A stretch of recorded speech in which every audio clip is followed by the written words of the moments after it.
성소의 땅, 트리키에와 그리스. 인천공항을 출발 12시간 비행 끝에 이스탄불에 도착하였습니다. 이스탄불은 보스포러스 해협에 유럽과 아시아 양대륙에 걸쳐 있는 튀르키예 최대의 도시입니다. 여느 유럽 도시들과 같은 아름다운 풍경이었으며 이슬람 국가답게 곳곳에 크고 작은 모스크들을 볼 수 있었습니다. 비잔티움 건축의 대표작인 아야소피아 성당과 블루 모스크라 불리는 솔탄 아흐멧 모스크를 둘러보았습니다.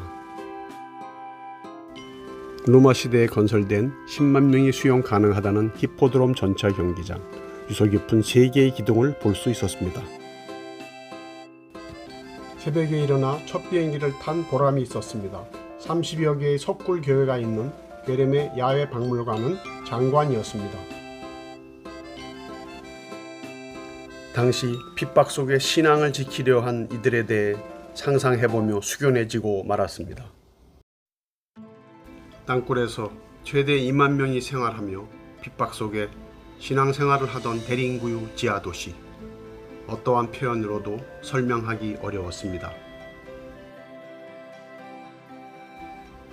비시디안 안디옥을 거쳐 소아시아 프리지아의 수도였던 라오디게아 고대 도시 유적지를 둘러보았습니다.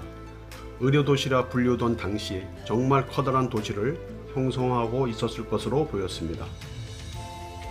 히에라폴리스와 사도 빌립의 순교 교회터를 둘러보고 석회 온천에서 온 세계 관광객들과 함께 조격 체험을 하며 하루의 피로를 풀 수 있었습니다.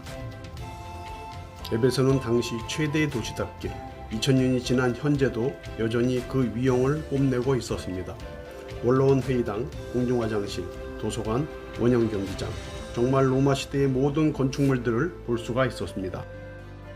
튀르키예에서의 여정을 끝내고 세스미 항에서 출국 수속을 마치고 30분 전기선을 타고 그리스 히오스항에 도착, 밤 10시에 나이트 페리를 타고 다음날 아침 7시 30분 아테네 관문 비에로스항에 도착하였습니다. 700km의 항로를 6.4km로 단축시킨 고린도 운하. 댕그리아 항구터를 지나 최대 무역항 고린도 유적지를 돌아보았습니다.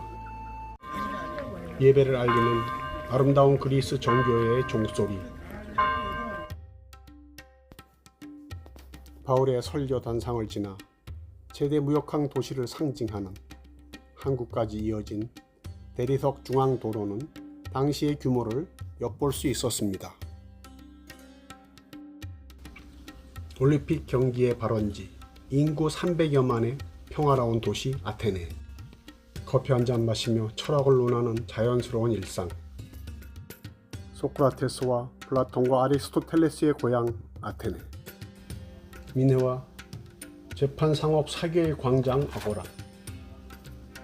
유네스코 문화유산 1호 파르테논 신전의 웅장함과 정교한 건축기술은 감탄을 자아내기에 충분합니다. 에레크 데이온 신전과 디오니소스 극장 등 당시 아테네의 위상을 짐작하게 합니다.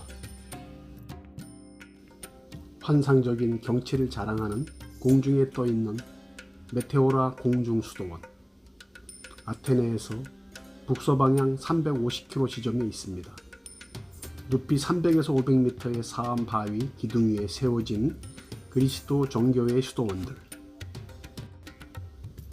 11세기 그리스 정교회 수도사들의 은둔 장소였던 이곳은 당시 밧줄과 도로래를 이용해야만 올라갈 수 있었다고 한다.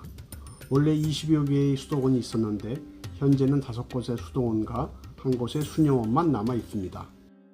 이곳은 007 시리즈 영화에 나온 이후 방문객이 폭발하였다고 합니다. 아테네 동북쪽 500km에 위치한 그리스 제2대 도시 데살로니카를 출발하여 루디아 기념교회를 둘러보고 빌립보 유적지로 이동하였습니다. 대리석길, 원형극장 등과 사도 바울이 갇혀 있었던 감옥동을 숙연한 마음으로 둘러보며 거대했던 로마 시대 당시의 모습을 상상해 보았습니다. 튀르키예와 그리스 하늘길, 바닷길 그리고 육로로 3,300km의 긴 여정을 잘 마쳤습니다.